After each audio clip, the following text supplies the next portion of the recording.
Hello, ladies and gentlemen. Welcome back to another episode of Comic Character of the Week, where we focus on one character and give you all the information you need to know.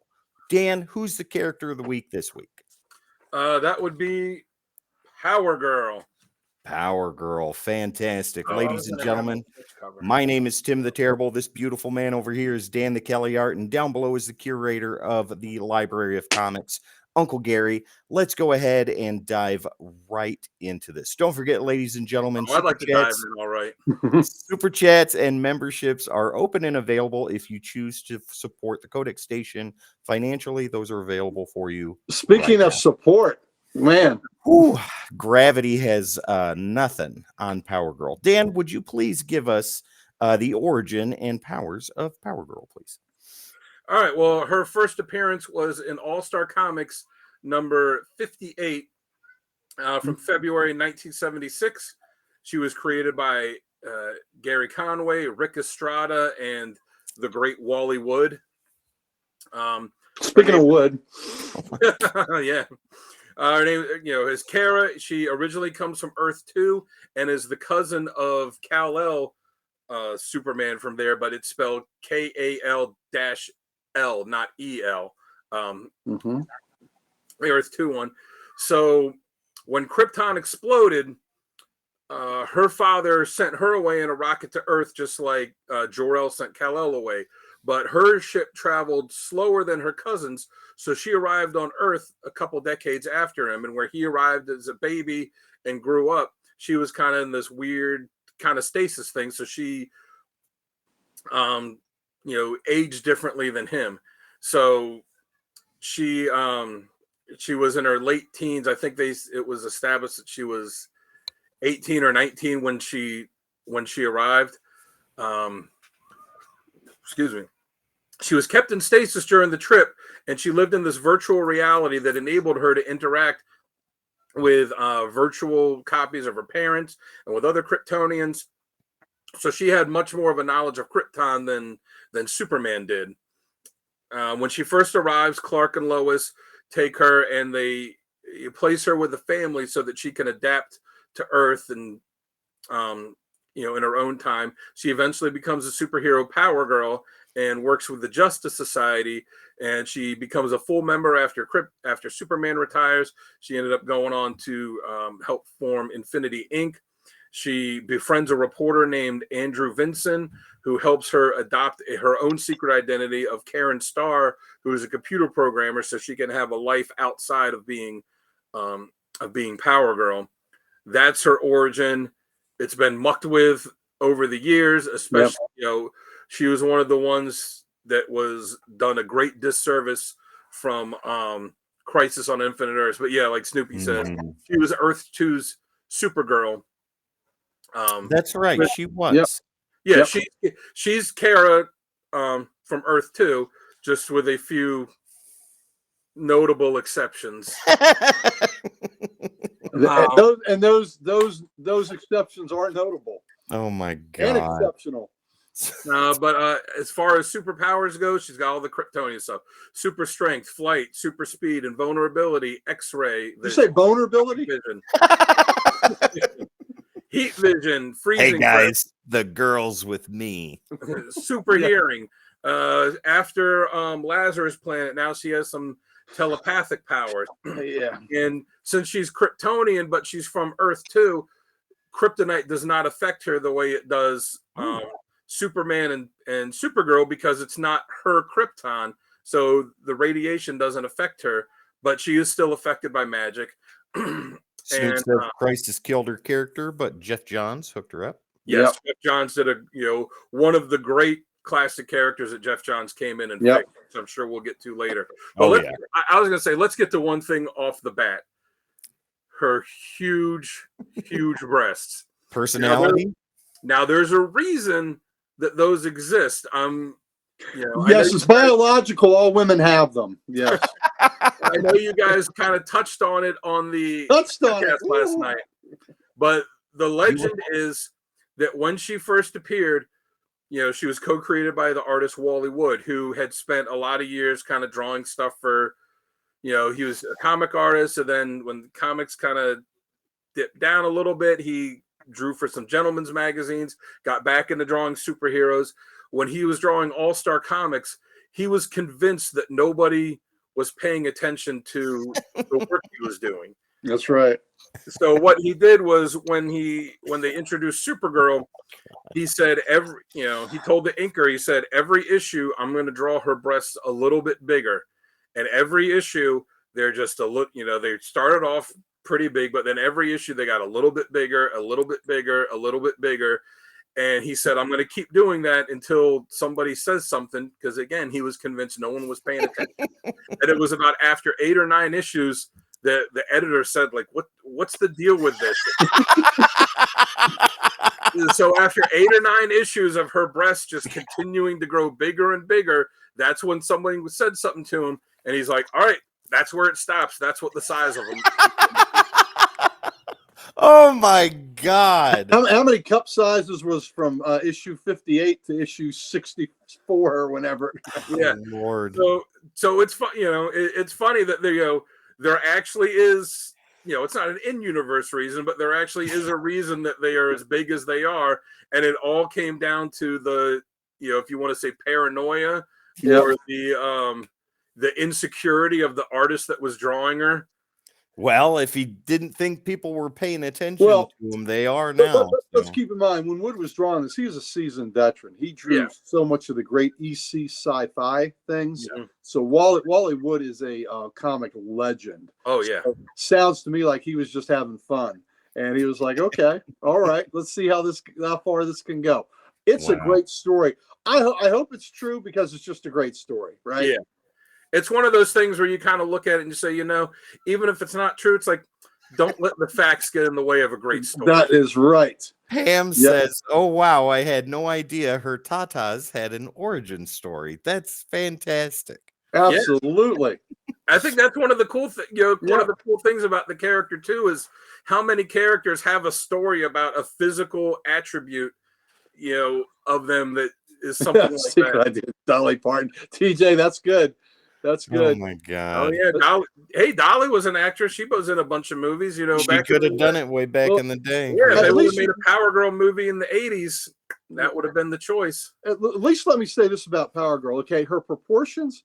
It's not like she's got this little skinny waist and a giant rack. I mean, look at those thighs. Those thighs can crush a man's head like a walnut pretty easily. Well, you got to look at the way that Alex Ross paints her. It's like, she's got the big breasts, but she's got big muscles. She's got big, she's bodybuilder. She's like a bodybuilder. He portrays her the way that she should be. It's not just some little skinny waif with a giant chest. Like he portrays her as, she's all the way around. She's like a linebacker. Well, all right, gentlemen, before we get I wouldn't mind being tackled by that linebacker. Me neither. Before we get into how the character works best, Gary, why don't you go ahead and let us know about today's sponsor? Oh, today's sponsor. We're going to talk about that. Today's sponsor is Comic Logic. Comic Logic. I am a proud co-owner of Comic Logic, and we are Loudoun County, Virginia's only comic book store. So if you're in the Northern Virginia area, we would love for you to come see us, and we are proud to help sponsor the CODEX station here. We have 3 big events I'd like to tell you about that are coming up on April 20th. We have our 9th anniversary celebration. So I'm sure we'll have a nice sale going for you. We'll probably have some refreshments, maybe some cake to celebrate the occasion. And we would like the opportunity for you to come in and see us and us to thank you for your patronage.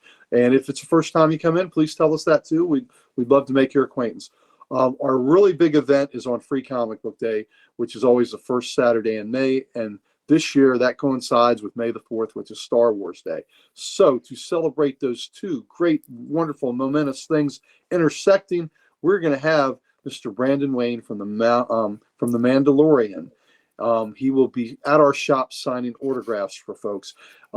Brandon Wayne does the signing, does the acting when the helmet is on. That is Brandon Wayne doing the acting and all the motions that the Mandalorian does. So we love having him there, and he is actually Hollywood royalty too through his bloodlines. He is the grandson of John Wayne, and I am I am all about the Duke. I grew up with those movies with my grandfather. So he's actually going to take a tour here of the Library of Comics. And I am thrilled to have him here, and to have him sign one of my John Wayne books will be just amazing. So please come meet him. Hope you're as thrilled to meet him as I certainly am. And then our last event I want to tell you about is on May 19th. It's a Sunday. We are having our Spring Lot Con. And twice a year in the spring and the fall, we turn our parking lot into a mini Comic Con. So we'll have comic vendors, you'll have books, we'll have some toys vendors there, we'll have some local artists, local authors selling their wares, and they would love to meet you. It's a nice family-friendly atmosphere. Dan came with his Not unlike tonight's episode. not unlike tonight. Tonight is not necessarily family friendly unless you're planning on starting a family. So, but the lot con is Dan and Sal brought their children there, and it was a nice event we had in the fall. So please come see us. We'd love to make your acquaintance on that day. And who knows, you'll get to meet the Comic Logic folks, and you may get to meet some Codex folks also. So it's a great opportunity to come say hi. We would love to see you, and we are very, very proud to be sponsors of this great, wonderful channel, the Codex Station. There you go, ladies and gentlemen. Head over to Comic Logic and meet the entire Comic Logic team, Loudoun County, Virginia's only comic books shop. All right, so I like what Soupy said. Said they have I know gravitational pull. Oh Yep. my God. I think Bougie's got it right here. Faster than a speeding bullet, stronger than a locomotive, able to cause a pants tent with a single bounce. Mm. You ever seen the movie So I Married an Axe Murderer? Yes. Remember the scene when Mike Myers is like, is dressed up as the old guy that's playing his character's dad, and he's talking about the kid with the big head? It made me think of when he said gravitational pull. It made me think of that, where he's like, "Look at it, kid. It's like a virtual planetoid. It's got its own weather system." Oh He my leans God. in. He leans into someone. He's like, "Bet he's gonna cry himself to sleep tonight on his huge pillow." All right, Gary, Cry myself to sleep on those huge pillows. let us know how Power Girl works best, please.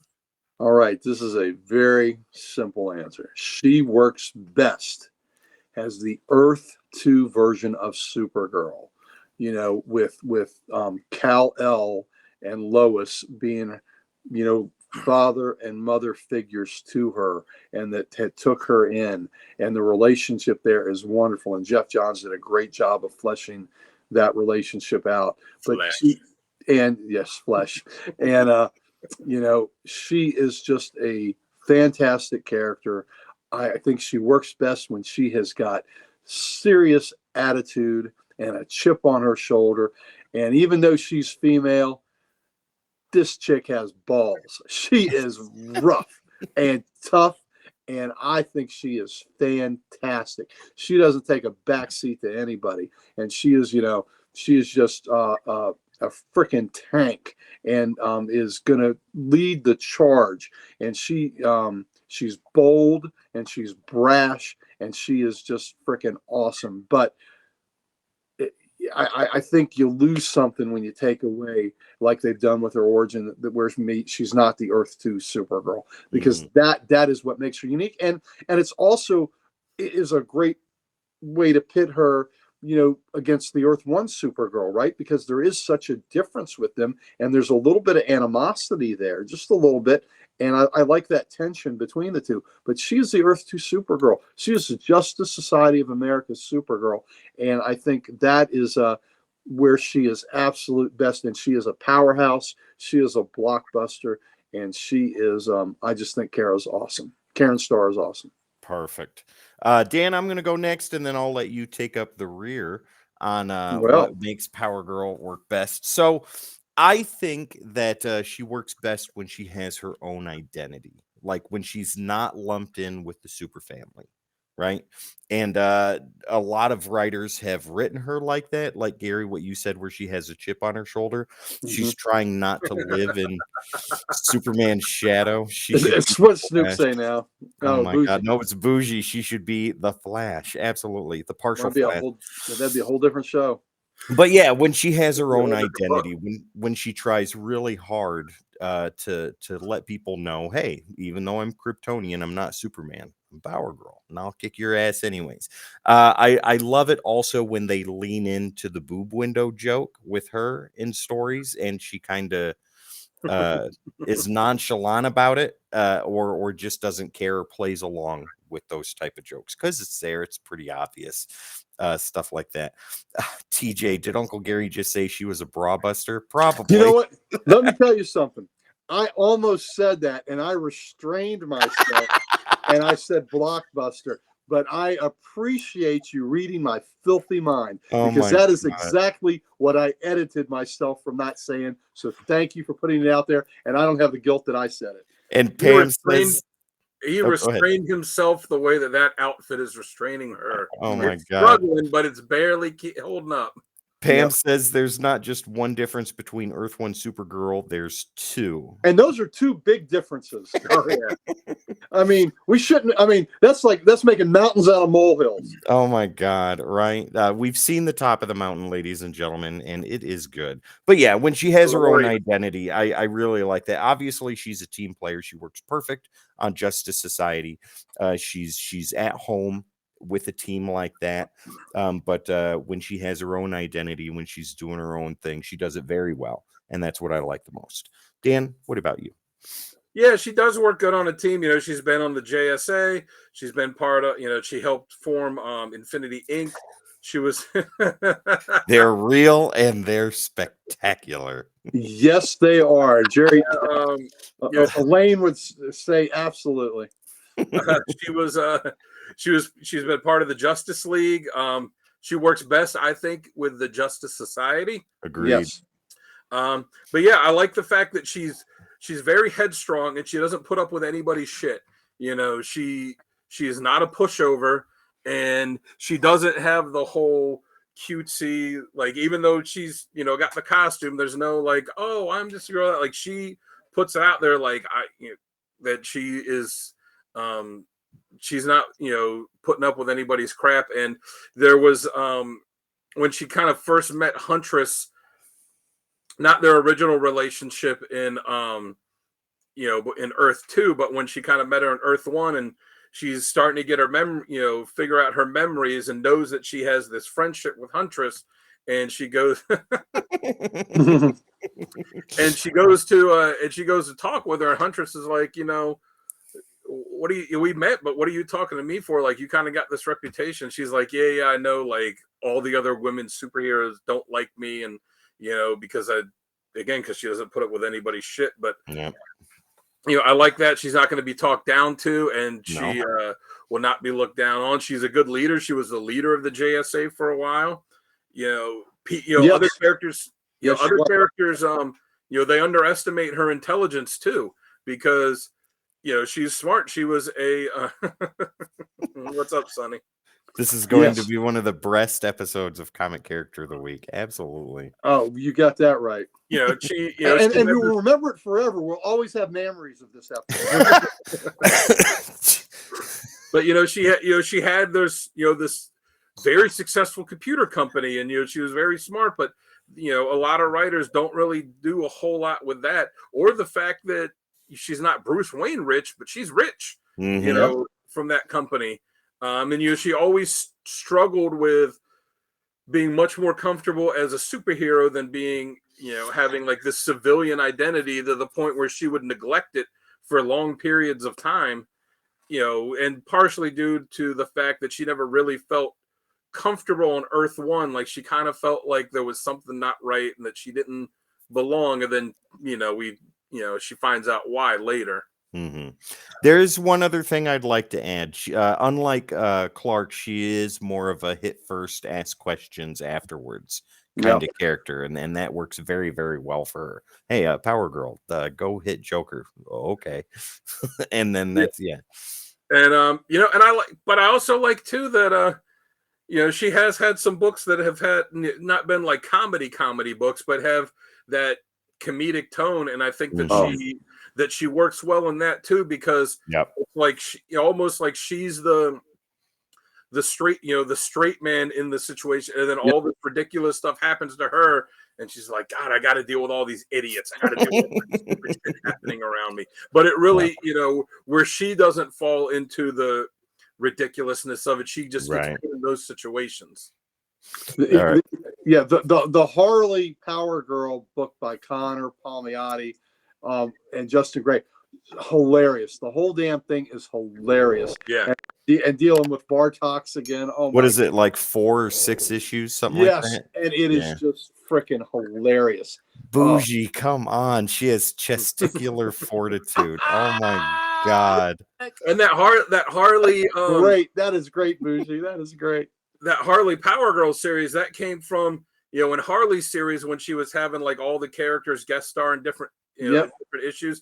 And there was 2 issues that Power Girl was in, and towards the end of it, of the one issue, they like go into this portal in one panel, and then the next panel they come back out and they're like completely dressed different. Like, oh my God, I can't believe you did this. Like, yeah, that was crazy that happened. So then they did this whole mini series that took place between those 2 panels to show what it was that happened. There's that great cover where Harley is wearing Power Girl's outfit, and it's like she's looking down. And nobody can draw that kind of comedy, physical comedy, better than Amanda Connor. Oh my God, she is so good. There was a great, I think it was one of the Power Girl, the physical comedy she can draw, a Power Girl episode where a dude broke into her house and took a picture of her in her shower. And she chases the dude. She has the towel. She chases the dude down the steps, but then she hits an old man walking up the steps with groceries, and it's like a big 2-page, So I want to say 2-page spread, but it's gonna be nasty. I know. It's like 2-page spread, and the towel is dropped off, and all the food is up in the air, and the food that's flying through the air is covering her naked bits, and it is just a great comedic visualization that she has drawn, and she catches the dude buck ass butterball naked. Well, no, remember what happened was she took the guy, she's like, oh, sorry, Mr. Edwards. And he's like, that's okay. And she's like, I need to throw it. Because she throws on like a robe or something, and then like jumps out and like catches the guy around the corner. It's that kid. He had taken pictures of her changing from Karen into Power Girl, and then like slipped them under her door to be like to blackmail her. Yep. Oh my God. All right, gentlemen, let's go ahead and move right along. Let's talk about badass moments of Power Girl. I'll go first. I have 0. I have not read enough Power Girl comics to give a proper answer on this, so I would really love to hear, Dan, what you have to say first. I don't remember the issue numbers for the ones that I put down. I was reading a lot of stuff, and rereading a lot of stuff for this, but I forgot to put down issue numbers for some. I gotta say, listen, you know what you were doing. You weren't reading the articles. You were looking at the damn pictures. I gotta say too, even though it didn't really get it for the articles. Come on. Yeah. Even though it didn't really make my essential reading list, it was fun rereading Infinite Crisis. I forgot how good that was. Oh, because she was kind of an integral character in it, and I was in the beginning of it. I was rereading that, and I'm like, God, I forgot how good this series was. Yep. And heartbreaking. Mm-hmm. Oh yeah. Yeah. Maybe we'll do a comic character of the week of Superboy Prime sometime, so we can really dive into that. Yep. Oh yeah, he's a little prick. But anyway, so there's one issue where Power Girl's kind of getting mad, and the team's trying to calm her down, and Hal Jordan puts her, uses this energy construct to put around her to kind of calm her down, and she just like effortlessly, without even breaking a sweat, just breaks out of it, shatters his construct, and you're like, damn. It's the Green Lanterns, their whole thing is that their constructs are powered by their will, and it's always been shown that that Jordan is the best of them, has the strongest will, and for her to just break his construct, like literally, like it's she's not straining against it, she's not struggling to do it, she just breaks it like it's absolutely nothing. It's like, damn, that's a lot of power. Hence the name. Yeah. Mhm. There was an issue of JSA. I know I'd hate my cock struck to be shattered. There was What? an issue of JSA. I can't remember. Again, I can't remember the issue number. They're fighting and they're going against Gentleman Ghost, and she knocks him out. It's like, you knocked out a ghost. How do you knock out a ghost? And then he's laying there, and she kind of goes to pick him up, and she's like, "What the hell is this? Is a ghost?" And it's funny, but it's also at the same time like, you know, Impressive. that's When pretty you crazy. can, when Yeah. you can punch out the dead, that's pretty good. Yeah. A disembodied spirit, and you can knock him out. That's pretty good. Well, and then the last one is talking about fighting. Is there is a book where she was fighting Wonder Woman. They're going back and forth fighting, and Gary clearly knows what it is. She punches a Wonder Woman, you know, because they're like in the air flying, and punches her, and she punches her so hard that when Wonder Woman stops like flying back and like, you know, is able to right herself, she was like, God, she made me so like, where am I? I was like, am I in Canada? Power Girl punched her so hard that she literally knocked her into another country. Oh man. That was Wonder Woman 41, Volume 3. Yeah. Wow. But yeah, and I doubt that Wonder Woman had her passport on her, Probably you know, not. her belt or anything. Well, Wonder Woman did beat her in that issue. She came back and beat her. But yeah, Power Girl knocked her into Canada. That's the type of hit though that your opponent is like, okay. Yep.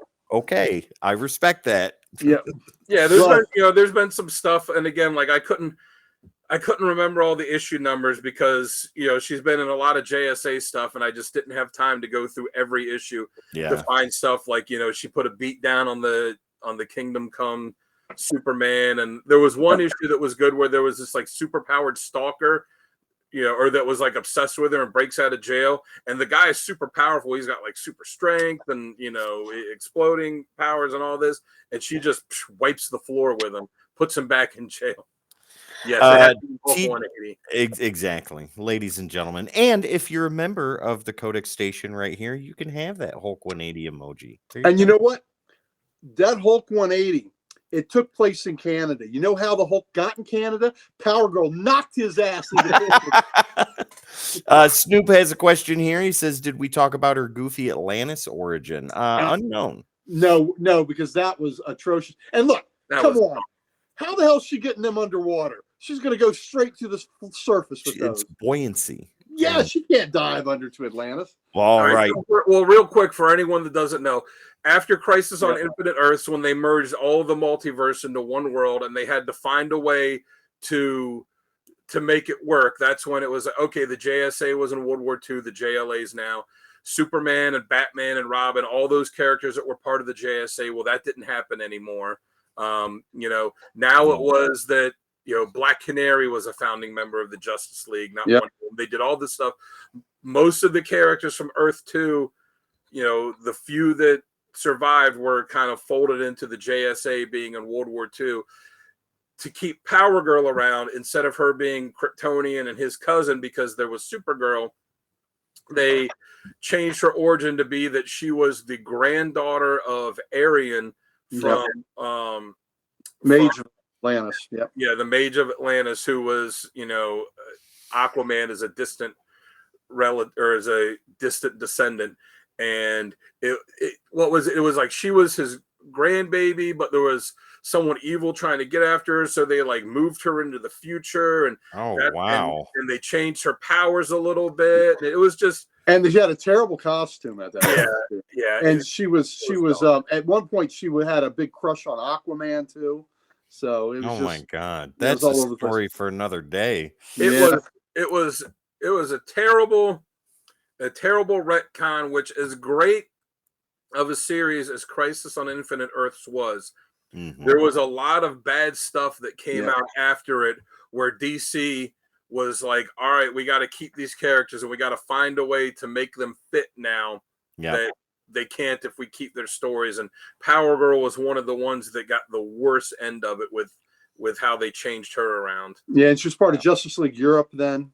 Yeah, I yeah. believe She was so. in. Yeah, she was Justice League Europe. She had that terrible gold and white costume. Mhm. Oh, okay. I remember that. And Yeah. she also had a blue costume, a blue and white that Yes, was kind of crazy looking too. yeah. Yeah. That one was not spectacular. This is the look. Yep. Well, Gary, go in and give us your badass All right. moments, or your Well, bad breast moments. my breast moments, yes, sir. Listen, there aren't any bad breasts. Just so we know, Bad isn't cool as an all awesome. breasts are great. Some are spectacular. All right, so here we go.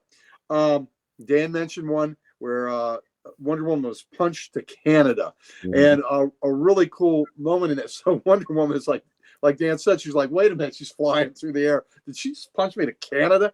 So Kara has been mind controlled, and when Wonder Woman gets back, she's saying, well, yeah, she's in brute strength, she's got me, but she's not an Amazon. She wasn't trained like I was. So Wonder Woman is a superior fighter, and ended up getting the breast of her and got behind her and put her in a headlock. And she says to her, Kara, as headstrong as you are, as powerful as you are, I can't believe you're letting anybody else tell you what to do.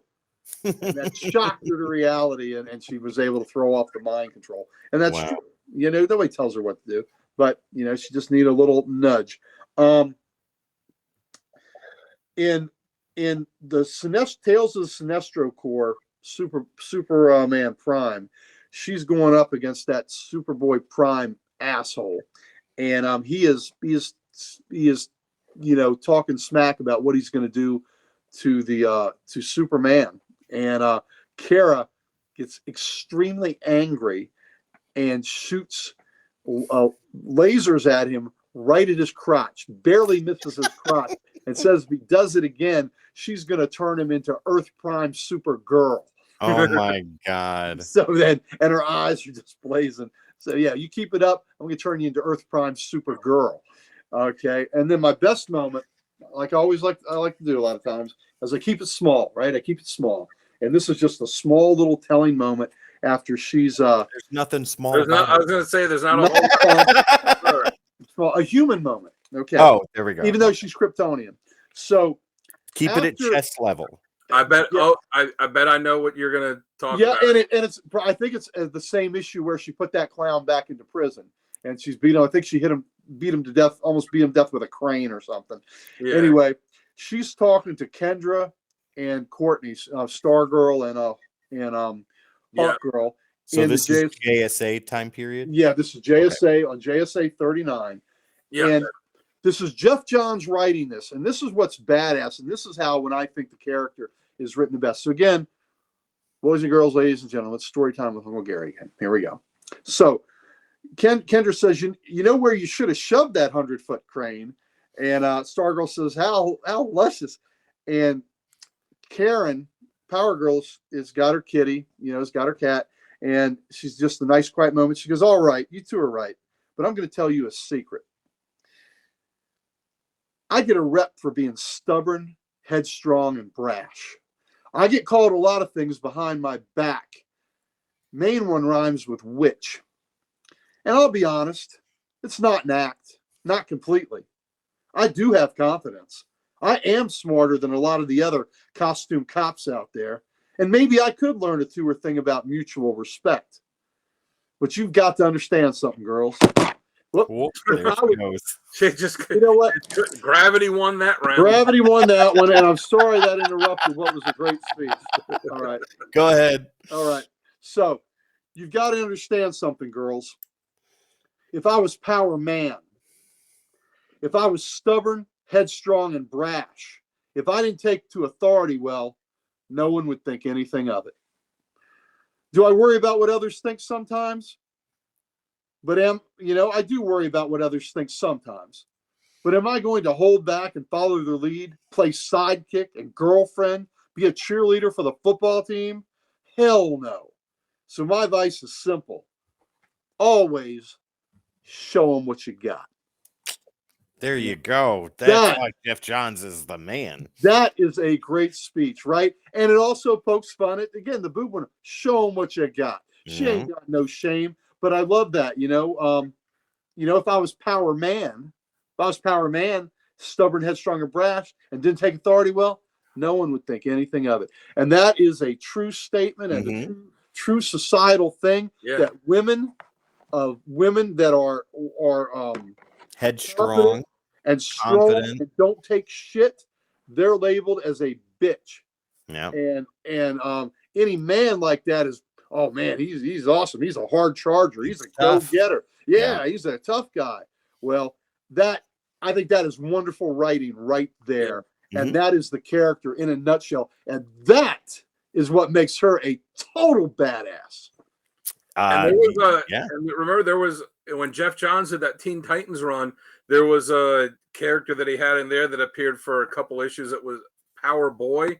That was like the boy version of her, and he had the chest cut out and all that. And I think his costume was black instead of white. Oh wow. Okay. Well, all right, gentlemen. Well, I do have a side story, comic history time too. Go for it. Because of her, my favorite Marvel character was resurrected, which is Wonder Man. Oh. So when Wonder Man was first created in the early 60s, DC had told Stan, come on, that's too much like Wonder Woman. No. So he was a one and done. He's killed in the issue. He was done. When DC introduced Power Girl, while Marvel has Power Man, Luke Cage, Power Man, Stan said, well, bring Wonder Man back. Yeah. Because of her, we get Wonder Man. So that's wonderful. And because of Wonder Man and his friendship with that other great Avenger, the Beast, we get one of the great friendships in comic history, right, Sal? Yeah. And he's not here. Yeah, because DC threatened to sue Marvel, so they're like, all right, we'll get rid of him. But then when they introduced Power Girl, Stan was like, well, maybe we should sue them. I don't know. Maybe this seems pretty close. And they're like you said, F it, we're going to bring Wonder Man back. Yeah, what are they going to do? Tell us now. That's a twofer. And there you go. Who does twofer better than Power Girl? There you go, ladies and gentlemen. All right. Before we get into awesome covers, super great recommended readings and all that, we got one more thing to talk about. Let's talk about critiques and criticisms. Gary, why don't you go ahead and go first? All right. When they muck around with her origin, like we talked about the Atlantean thing, right? Which is just ridiculous. I told you once, it's a simple answer. The best use of this character has the Earth 2 Supergirl that's got a chip on her shoulder and is all sass and all attitude and ain't taking no shit from anybody. That's what we want. But when they mucked with her Atlantean origin, she lost her confidence for a bit in there too. She was, she was a little doubtful of herself, which was crazy. And then honestly, what they're doing now with the Power Girl series, now I'm buying every issue. I'm buying these multiple covers and all. But they changed her name to Paige. What the, come on. Karen Starr, Kara, was her name. I just don't like. I don't like mucking around with her powers. I want to keep her power set. So I'm not a big fan of, the Lazarus Planet thing messing up her power set and them changing her name, changing her, her powers. And I just don't like that. Keep her this. This is classic Power Girl. She's going to kick your ass. That's what I want to see, and quit mucking with the formula that works. There you go. Dan, what about you? Critiques and criticisms. Yeah, I'm pretty much right there with them. The whole thing of screwing around with their origin, the Atlantis thing was just dumb. I get that they had to find a way to incorporate her, but at that point they'd already killed off Supergirl too. She died in Crisis on Infinite Earths. Yep. They could have easily, as they ended it and like everything is one world now, they could have easily said, oh, well, she, that Supergirl was gone, and she could have taken her place with that. They could have found other ways to do it, but the Atlantean thing was just dumb. Yeah, so I didn't like the Atlantis origin. I thought it was just poorly thought out. They had to find a way to fit her in continuity now with everything combined into one Earth, but there could have been a better way to do it. Like I said before, they had killed Supergirl in Crisis, so they could have easily, just basically had Power Girl take that spot or found something else to do. The Atlantis thing I didn't like. You know, and what they, like Gary said too, with what they're doing with her now. I'm torn because I like Power Girl, and it's like, okay, she's got her own book. I thought it was a mini, but I guess it's an ongoing. But I had stopped picking up because I'm like, as much as I like the character, I don't like this direction. I don't like the Lazarus thing where they're messing with her powers, and now she's like, has her regular powers, but it's like a telepath too. They're trying to tie her in with the Superman family. Like, okay, I get it. There's all the stuff that comes with that, but she shouldn't be wearing a jacket. And they took the cape away. They gave her this jacket, which is dumb. They shouldn't have an S on there because she's not Supergirl. She's Power Girl. Supergirl can have the S. Power Girl is fine with her own identity and her own place as part of the JSA. She doesn't need to be lumped in with the Superman family. There's already too many of them, as it is. There's Superman, and then there's his son, who's now Superman 2. And then there's the Superman of, the Superman of China? And then there's like the 2 adopted kids that he had. And then there's Supergirl, and there's Steel. And then there's the other Steel that's Steel's niece. And there's, and then there's, Superboy, Connor. And like, there's too many of them. There's the goddamn dog flying through the air with the cape. Hey, Crypto. Back off, Crypto. There's like, Blip the Super Monkey or Bleep the Super Monkey. What? Oh my God! Too many of them. She let her stand on her own. Don't lump her in with them. The costume now with the long pants and the jacket. I'm not a fan of the redesign.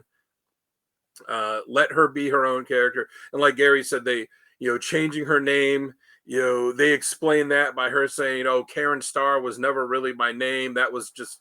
That was just an identity, but I don't need it anymore. That's interesting. But then, Superman's son, Superman, said something like, oh, well, I'm going to, call you Paige. I like Paige because it's like you're turning the page. And she's like, oh, I like that. So I'm going to, that's going to be your new name. Like, well, you already have a secret identity. Why do you need to abandon that? Yeah. Just for another new identity? It's just, to me, it's just dumb. Well, right. She was the CEO of her own company. Yes. And that fit into her personality that, as a CEO of a company, you got to be pretty damn tough to be a female CEO. And that fit exactly who she is. Of course, she would be a tough, woman running her own company. So that just fit who she was exactly, 100%. There you go. Well, Gary, we've already gotten yours on how you feel about critiques and criticisms. Dan, we just went over yours. I'll go ahead and end this little segment before we get into what everybody's been waiting for, top covers and recommended readings. 2 things. Number 1, we've touched on this quite a bit, so I won't go into it too far. But when they take away her identity and fold her into the super family, Dan, like you said, Gary, I know you agree too. There are just too damn many of them, and she's a member of the family, but she is not a super, right? She doesn't need to wear the shield. She doesn't need to wear the S. Dan, like you said, Supergirl, yeah, absolutely. Connor, absolutely. But Power Girl, no, she's her own person. She's her own thing. She does her own stuff, and she's very, very good at it. The other thing that I don't like is when they try to, in continuity, come up for a reason with the boob window. I mean, there's just no reason for it other than we all know what it's there for. And she is fully aware of what it's there for. She's proud of how she looks. She is confident in the way that she looks. It has no low self-esteem. And she's showing off what she has, and she doesn't care. Exactly. Show them what you got. And when they try and cover that, or when they try and come up with a reason, like I think there was, I don't remember what issue it was, where she was all demure and very fragile and coming up with this idea. She was like, well, there's a reason why this was there and why it's like this. Bullshit. Come on, you know why. She is a strong woman, Snoop. Yep. Absolutely. She's one of the strongest. If she can punch Wonder Woman into another country, Yeah. Yeah. She's confident. Don't take away her confidence. Don't take away her high self-esteem. She wants to show him off. Let her show him off. As Jeff John said, show him what you got. Show There them you what go. you got. All right. Ladies and gentlemen, let us go ahead and dive into, with both hands, top covers. We're going to go ahead and talk about Sal's first since he's not here. All right. We love that. There we go. That's All something right. like So Sal, right there, on the left, we have Power Girl number 3. That is a gorgeous cover. That's a variant cover that was on my list. That was pretty good. That's great. I dig that. Then we've got another modern cover there, Dawn of DC, Power Girl number 2. Same Gary series. Frank. Yep. No harbor for space pirates. Absolutely not. Got the boob window in all its boobastic glory. So awesome.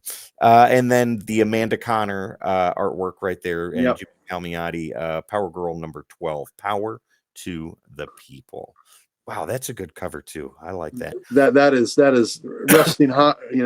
That is awesome. The cape is very short though. Oh, she's wearing a cape. I guess. I don't know. You can barely see it. Oh, that's in Yeah, the back. like her cape is generally drawn as being Short. kind of short. Yeah. Like a half cape, like what Shazam Yeah. has. Yeah. Well, it's actually a longer cape. What happens is the uniform is pulled forward so much it shortens it. Oh my God. All right. Let's go ahead and move right along to Dan's Let's cover. bounce to the next one. Let's bounce to the next one. There you go. Dan, talk about these, please. All right, so I'll start all the way on the left. The JSA Classified number 1. I mean, that's just an iconic Adam Hughes cover. Yep. It's got a great perspective, and it has its obvious drawing power, as you might say. She is all relaxed and just cruising right She's just along. floating. She's just floating. Yeah. The middle one is the first issue of her first miniseries. She had solo stories before, but this was the first time that it was, she was the title character in the book. That cover Power Girl issue 1 from a Who's the title miniseries. character in that book? Titular. Titular. Now, unfortunately, this was part of the, when she had the stupid Atlantis origin, which you could kind of tell from the belt buckle design that she has. Yeah.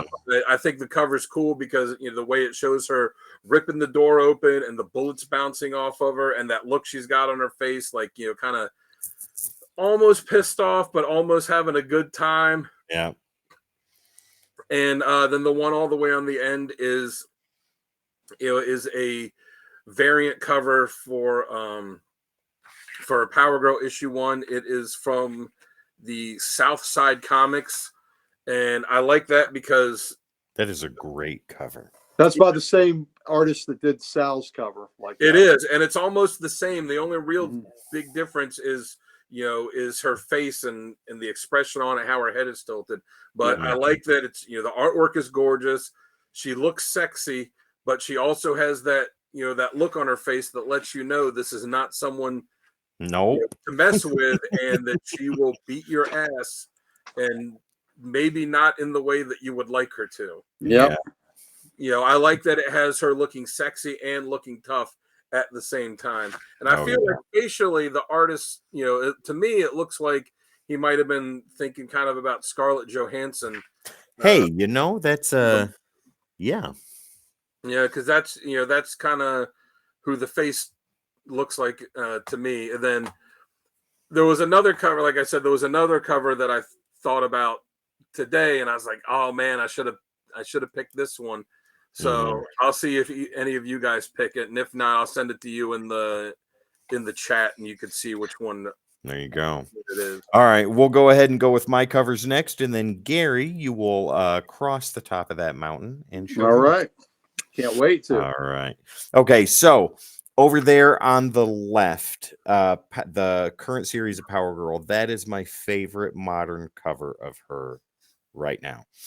I dig that cover because like you see Superman doing that a lot, right? But this showcases just how powerful she is in this whole image right here. You've got the background of space with the moon and the earth right in the foreground, but her being majestic, being beautiful, being powerful, and she is poised and ready to move. Well, And sometimes she has to give her back a break and go to zero gravity. that is very true. Very true. So yeah, that's one of my favorite modern covers. Right there in the center, up and That's a away, great Power cover. Girl, number Yeah, that was on my 27. list. Yeah, Yeah, that's that on I my think short list. Yeah, that is an incredibly iconic cover right there. It's beautiful, it's gorgeous, it's sexy, it's amazing. It's a wonderful cover. Hughes. Uh, Yeah, yeah, That's a pricey book too, because that was because of that cover. I've well, got it. Yeah, it's because it was the last issue of her series, and the print run on it was very low at that point. And if you want to get a copy of that, it's going to cost you, maybe around $100 or so. Wow. it cost me $2.99. Gary got it off the rack. Speaking of racks, You yeah, get I'd it. like to get off that rack. Well, speaking of racks, let's talk about that last cover. Yes. Like the other two, I wanted to showcase majestic, I wanted to showcase sexy, and then with this one, I wanted to showcase menacing. Like there is her namesake. She is pissed and she has had it, and whoever she is looking at on the other end is about to have a very bad day. Huntress Absolutely. is beat down, and Power Girl is ready to fucking move, and I love it. Yep. And that was, in New 52. That was back when they were When they on brought her Control. costume back too. Mm-hmm. Yeah, that Ryan was Sook did that cover. yeah, that was like the whole big deal about this cover too. Was her old costume had come back. Yeah. All right, Gary, let's go ahead and take a look at yours.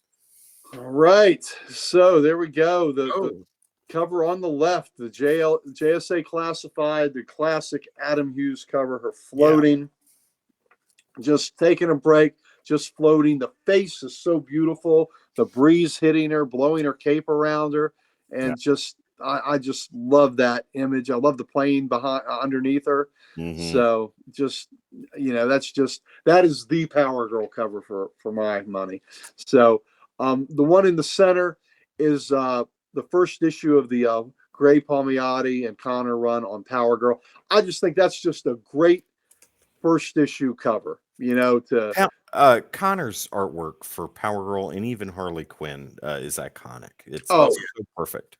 Absolutely. Have y'all read the Pro by her? No, I have not. Oh my God. Okay. Yeah, that'll be on some recommended reading for on the podcast. Yeah, the Gray Palmiotti and Connor on this are fabulous. The humor in it, the whimsy in it, and even though it is humorous, she's still strong as hell, right? And Oh yeah. just fun and sexy, and still, you're not going to mess with that chick. So, but I just love the stars on it, and I just think that's a great announcement of a new series. Here's my number one issue. This is, here we go. You don't need any villains on it. It's just like, here I am. I'm on the marquee. I'm up in lights. Look at me. Yeah. I am Power Girl. And then the last one, just like you had the World's Finest 12, that Ryan Sook cover. Yeah, Huntress, who is her best friend in the world. And they, this is the, an Earth 2 version of Huntress, which was pretty cool. And, they are birds of a feather because they are from that other Earth. And Helena has been waylaid there, and Power Girl is pissed. She is coming, and you can kiss your ass goodbye. She is gonna Make rip your it in half. peace with whoever you believe in because you're about to meet him. Absolutely. And the rage and the fury and the the heat vision is coming at you, buddy. So I love those. Oh yeah. Those are my and there were plenty. There were a bunch of others. I mean, whittling this one down was the hardest choice I had to make, and I tried to keep it a little classier and not do just pinup covers on this. So that took a lot of fortitude. And I sent you in the one I just thought about that I would have put up it's, if anyone wants to look it up on Google, it's from that Palmiotti Gray Connor run. It's issue 8 of that when I was looking at it, like, oh man, that's such a great cover. I would have put that in my top 3 if I would have There thought you about go. it. Go check that out after the show, ladies and I think gentlemen. I almost put issue 4 or 5 where she's beat the hell out of the psycho pirate, and he goes, Oh "Please yeah. stop her," or something like that. Please, somebody stop her. Yeah, Yeah. and I mean, All he is beat the hell up. Yeah. All right, let's go ahead and dive into. Oh, I was gonna say, I also would like an honorable mention for the Power Girl sketch cover that I did. Oh, save that, Dan, for right after we are done. Oh, well, no, we're done here. We'll go ahead and showcase that. Hey, what was your other cover? Or yeah, save it for after we do recommended. No, readings, I just Dan, want so to tell that me way- the number again. What was the other number? Oh, it's Power Girl issue 8 from that Gray Connor. Okay, got it. Yep. If you look in the Facebook chat, I sent it in there. Yeah, I'm looking at it now. It's All great. right, gentlemen, let's go ahead and dive into recommended readings. And then after that, stick around, ladies and gentlemen. Show's not over yet. Dan's going to show us that awesome sketch cover that he did. But right now, we got Sal's recommended readings here. We'll start right at the top. Power Girl, Volume 1, Issues 1 through 4. Does anybody want to give a kind of recap or a synopsis of what that might be about? Does anybody know offhand? I think that's that first series that kind of ties her to the Atlantean origin, isn't it? Yeah, That's very possible. yeah, that's the one that was her crisis when it was trying to kind of show her place in the new world. Yeah, Dave Stevens would have done a fantastic Power Girl. Oh yeah. Oh yes, absolutely. Oh, Pam, that is right on. Snoop with intestinal fortitude. My lord. All right. For round 2 of his recommended readings, Sal has Power Girl Volume 2, Issues 1 through 12. Yeah, there's definitely that too, guys. So check it out. And the Power Girl Special, issue number 1. All right, Gary, let's go ahead and talk about your recommended readings. All right. So I'm going to do JSA Classified 1 through 4. And that was that was written by Jeff Johns, and it Amanda Connor did the penciling. Jimmy Palmiotti, her husband, inked it, and that was just that was just a wonderful. Oh, I'm sorry. It was the JSA, the JSA Classified 1 through 4. Yeah, Johns, Connor, Palmiotti. That was just wonderful. Classic iteration of the character. And to kick off the JSA Classified book with her, I thought was pretty cool. So I enjoyed that series, and I enjoyed her being the first, the first storyline in there. Number 2 is the same one Sal had, Power Girl 1 through 12, Volume 2. That was written by Justin Gray, Jimmy Palmiotti, and Amanda O'Connor did the art on that. That's just a fun series. That's the one that has the segments in there of the great sight gag with her running out of the shower naked to get the guy that was taking pictures of her.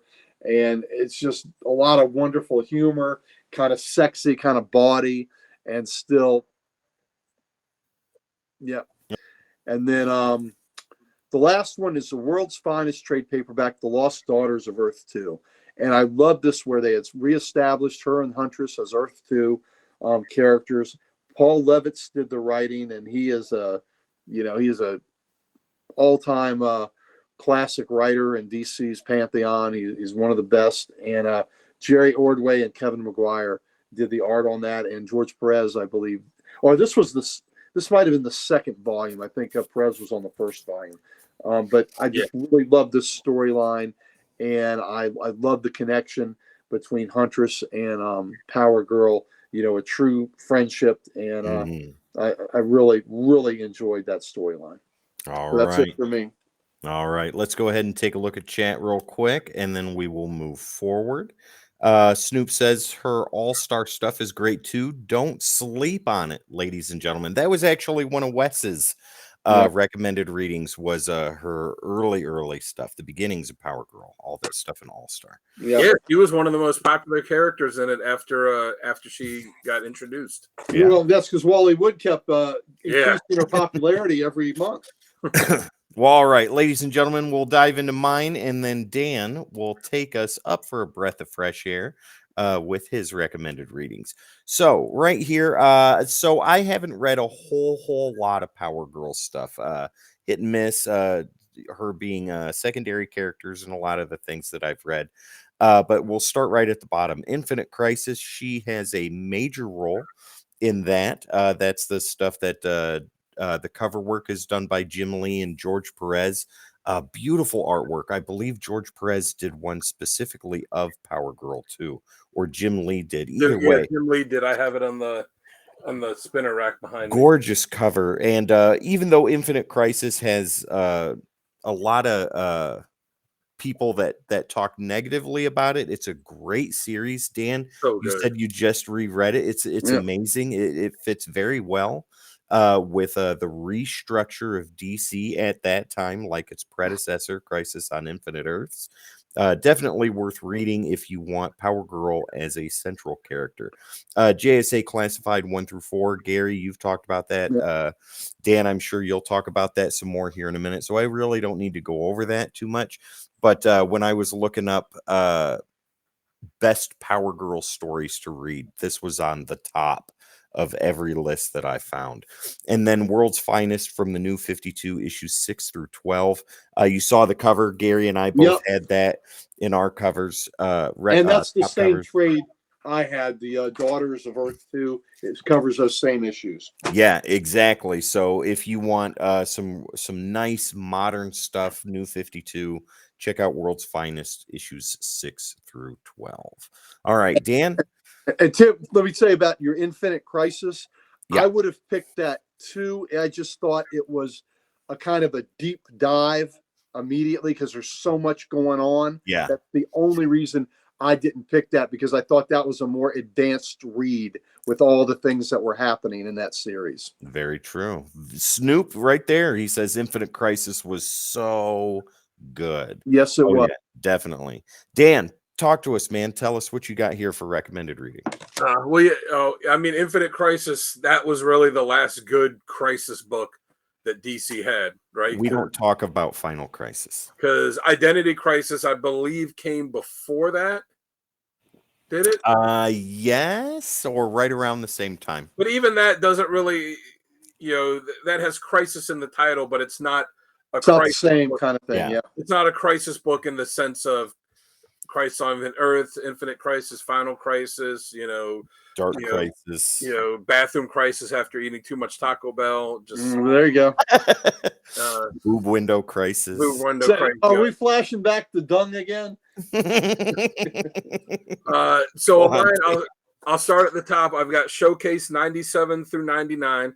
So who was it? Snoop said her All-Star stuff was great. Yeah, so she was introduced in All-Star 58, and then the series ran for a little bit longer than that, but not a whole lot longer.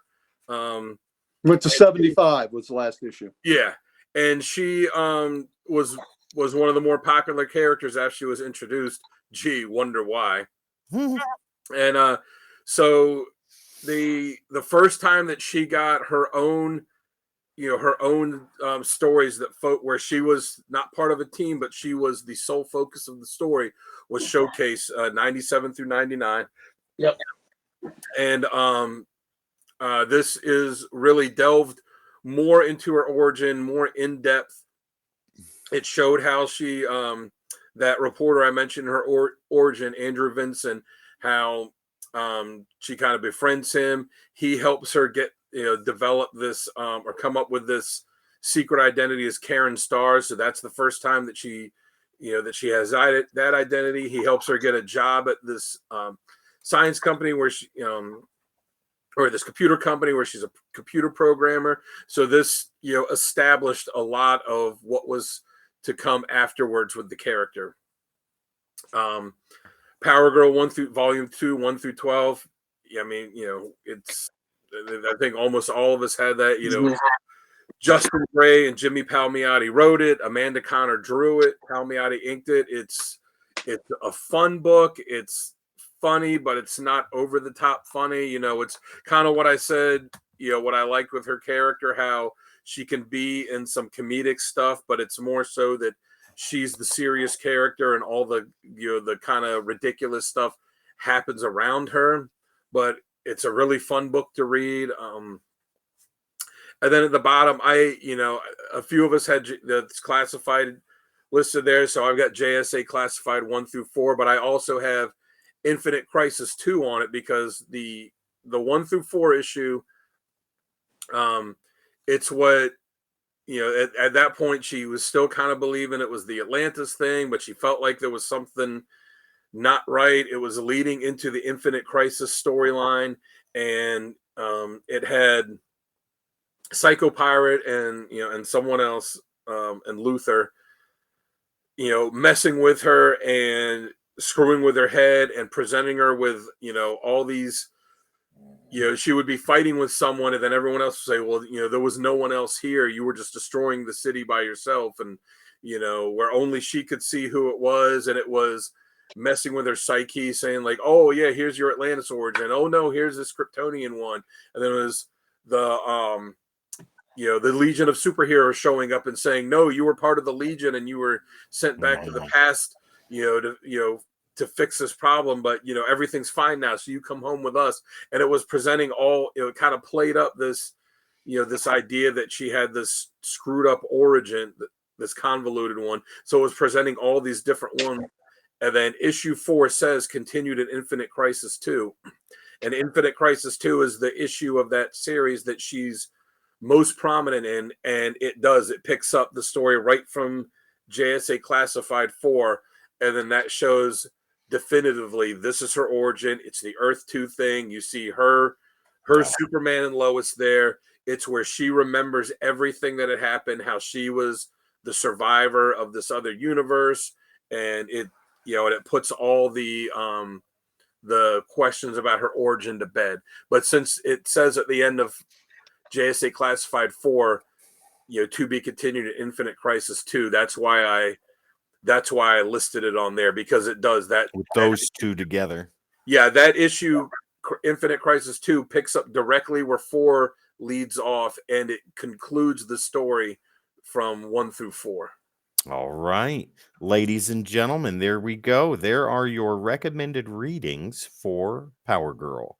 Now, Dan, if you wouldn't mind, go ahead and show us that awesome cover you did for our very own Kristen. All right. No, you didn't do that for her. You did Dazzler. Yeah, I just did this one to do this one. Right. There you go. Yeah. Well, but first, either way, still good. This was the Justice League, or the Jim Lee one that you mentioned. Yep. Yeah, this, and then so Infinite Crisis, they had 2 covers for each issue, one drawn by Jim Lee and one drawn by George Perez. So in issue 2, that was the issue that really focused on Power Girl. That's the Jim Lee one. Yep. And then that's the George Perez one. Right. Which is really cool too, because it kind of shows like all these different ideas of the origin. Yeah. All right. And showcase that awesome artwork you did. Yeah, too. So this is the one that I did. So I have 2 copies of it. I have the original I drew on Bristol board, and then I have this that I drew on the sketch cover. So available for purchase if anybody wants it. There we go. Hey, I drew a Power Girl sketch cover, so I'll show it off here since we're doing the episode on Power Girl. All right, ladies and gentlemen. So let's go ahead and talk about the last bit we have here tonight for Power Girl. Let's go. I have a couple covers when you're ready to.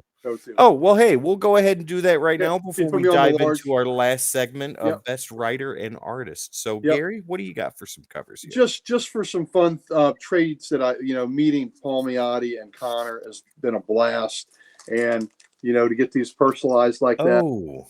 Isn't that fun? Nice. That is great. Hello, Gary.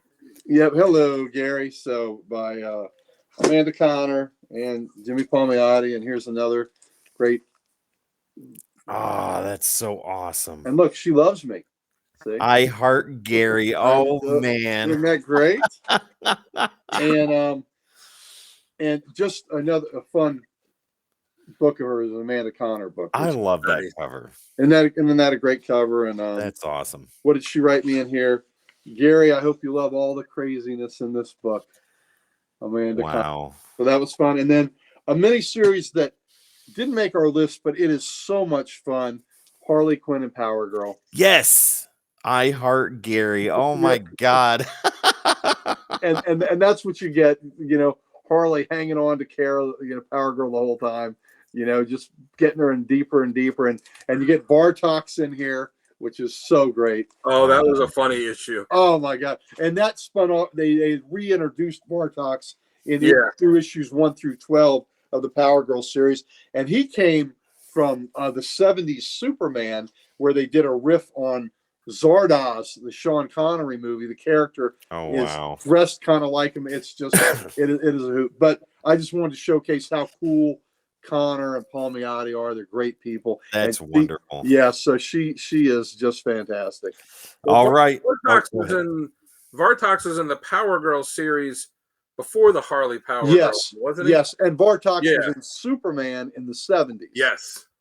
Oh, and I just remembered too, here is another, if you want more than one. Oh, yes. That's Michael Turner. Yeah. Yeah, one more good one right there. Michael Turner. She could eat lunch on that. Yeah. Oh, and then actually, when we're doing this, I got one more. I'm surprised I picked this. I almost picked this one too. Wow, look at that. This is what you get, ladies and gentlemen. Spontaneous extra content. Yeah. Mm-hmm. This is what you get when I have a spinner rack full of covers within arm's reach. There you go. All right, let's go into best writer and artist before we take Power Girl to bed and rest her gently. So I think she would take us to bed. Face up. There you go. She's in charge. All right, so I'll go ahead and start this segment off. Best writer, I think, just from what I've read, what I've seen, what I've heard throughout tonight's episode, I think it's a no-brainer for me is Jeff Johns. Him breathing real life into the character. He can't do any wrong. I mean, as far as that is concerned, I am scratching the surface on JSA thanks to you guys. And from what I've read so far, I'm in love with the series, and I cannot wait to see Power Girl centric stories in JSA and Justice Society of America. I can't wait for that. And Jeff Johns is the key writer on those series, so I'm very excited. As far as artwork goes, Amanda Connor all day long. She does beautiful work. And I would love to see her and Jeff Johns do something together. Dan, what do you got? Best writer and artist. Well, they did the they did together. Oh, well, there you go. So I have that to look forward to. The JSA Classified was done by both of them. Yep. Perfect. Johns, Johns took over, JSA after it launched for a while, but Power Girl was not part of the team initially. She took I forget there was a character that left the team. I forget who it was. It was it Black Canary that left? I can't remember.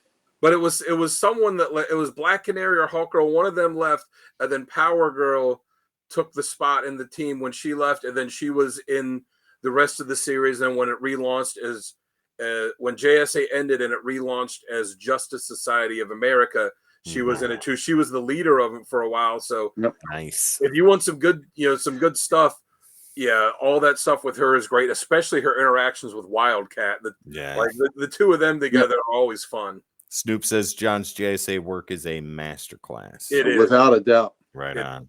It's one of my all-time favorite series. All right. So writer and artist, what do you got, Dan?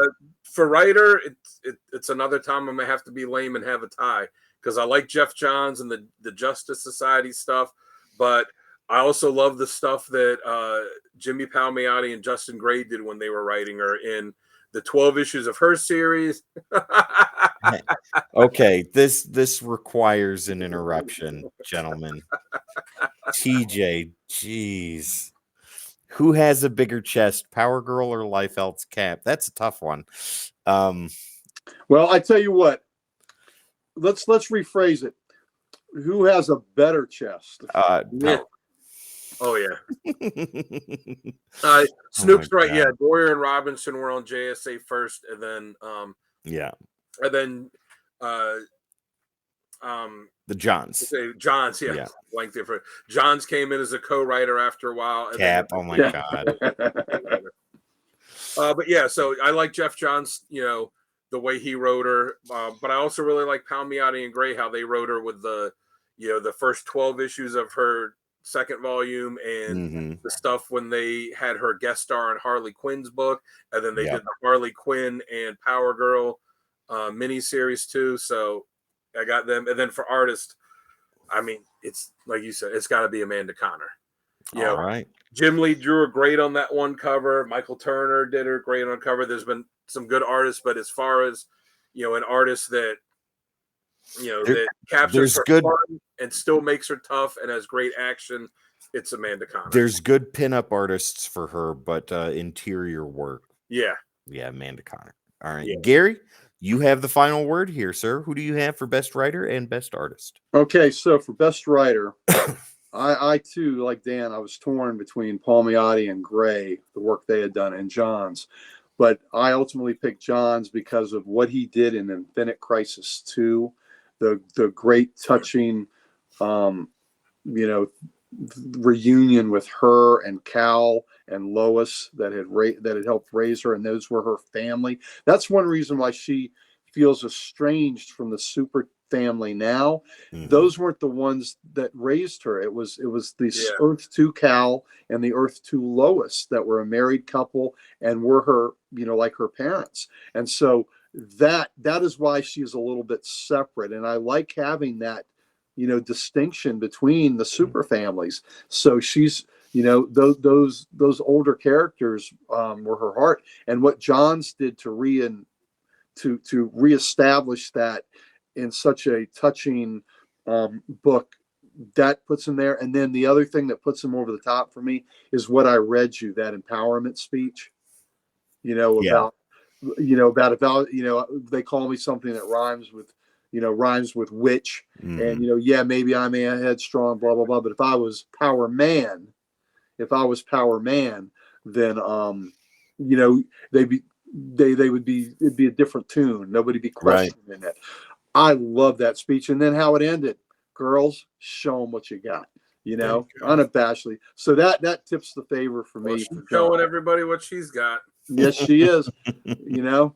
For artists, I really always want to give the big credit to the people that do the hard work, do the interiors and the covers. But this is that rare exception for me, where as much as I do love Amanda Conner, I just got to say Adam Hughes's Power Girl is just phenomenal. And like I said, I hate picking a guy that is mainly just the cover guy, but the way he draws her is so amazing, powerful and beautiful, and just like the Turner issue we showed, right? It was cartoony, but kind of outrageously cartoony, right? Yeah. The Adam Hughes proportions do exist in this world. You know, he's just got her so sexy and such such the face, you know, also how he draws her face and how she's posed and all. It just does it for There's me. that one cover he did where she's ripping Yes. the jacket off and it's like, here comes Power Girl. Right. She just got that look of pure excitement on her. There's the other one where she's doing this, where she's doing the muscle pose. It's great. So, like I said, this is just one of those rare occasions where I go with and I kind of feel bad about doing it because Connor certainly is deserving. And thank goodness you all both picked her for that, because she certainly is deserving of that. But I just think the Adams Hughes covers are just in a whole nother stratosphere. And if we were doing Catwoman, it would be the same thing for me. I'd have to go with the Adams Hughes covers on that too, because it's just so fantastic. You know, so he's done some good covers for, and I don't know that he's actually done like regular published ones, but he's done a bunch of the sketch covers. Is the he draws her fierce. Yes. Yep. Is the if you've seen some of the Frank Cho Outrage covers? Oh my God! Like they're fantastic.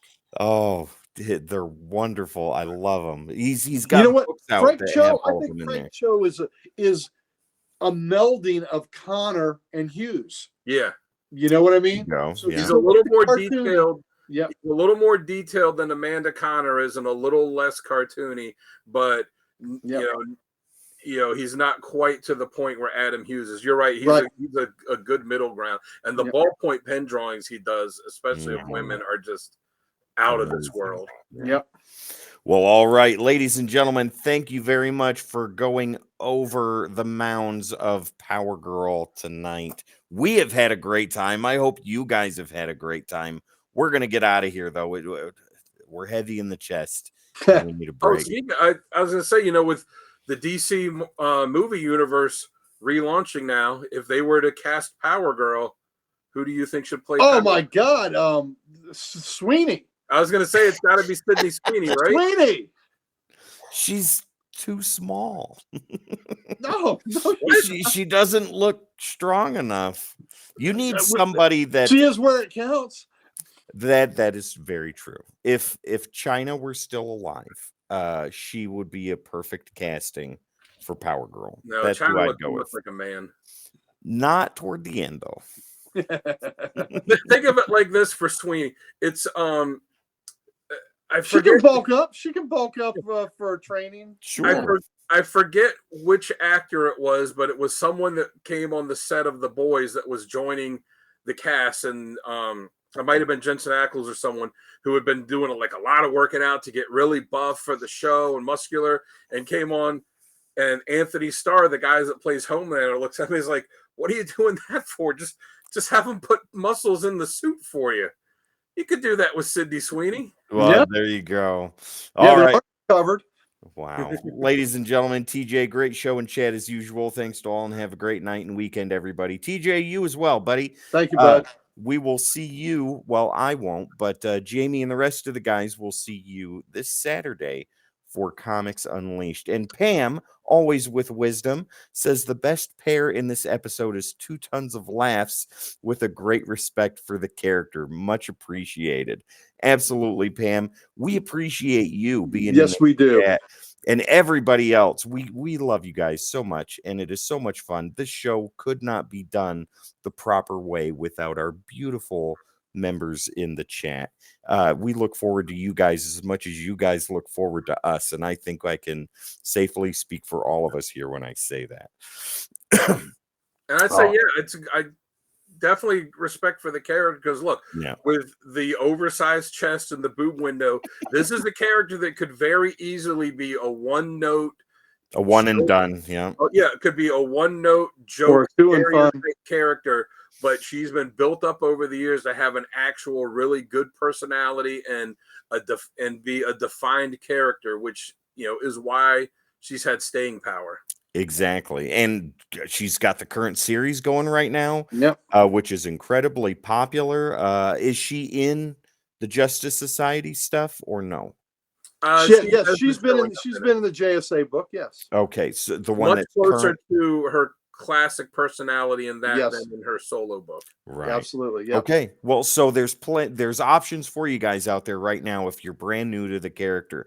Get into her current solo series and definitely Justice Society of America. All right, let's get out of here, gentlemen. We have got to let the twins breathe. Before we do that, ladies and gentlemen, don't forget we've got something we want to give it to you. Gary, what would that be? Oh, here at the CODEX station, we have all the socials, and we would like nothing better than to give them to you. There you go, ladies and gentlemen. Please, your favorite social media platform where we're live streaming right now at the CODEX station. Make sure to hit the like, share, subscribe, and follow. That is the greatest way you can support this channel. We love it when we see that. We love you guys in the chat. And it helps the algorithm, the YouTube gods. It lets them know that we're awesome enough to be shown to other people, and it's working. Support can be beautiful. That's right. That's right. It's working, ladies and gentlemen. So keep it up, please. Also, in the morning, after Power Girl has stretched you from one way to Sunday through yoga and positive affirmations, you're going to need a shirt. Right, because that other one's been destroyed. Head over to thecodexstation.com to get some merch, meet the team, and so much more. There's some new merchandise on the way. We have seen preliminary photographs of that, and you guys are going to love it. I already love it. It's on my short list of shirts to order. And you can put your own boob window in it if you want. We won't mind. Oh, that's amazing right here. great. Just make sure to leave this alone and then Yeah. just cut the rest out. There you go. TheCodexStation.com, ladies and gentlemen, for all your Codex needs. One more look at the chat before we go. Snoop says, great show. And Thank you, I Chris, love this part. Absolutely. We love all parts, Snoop, especially boob windows. Yes, we did.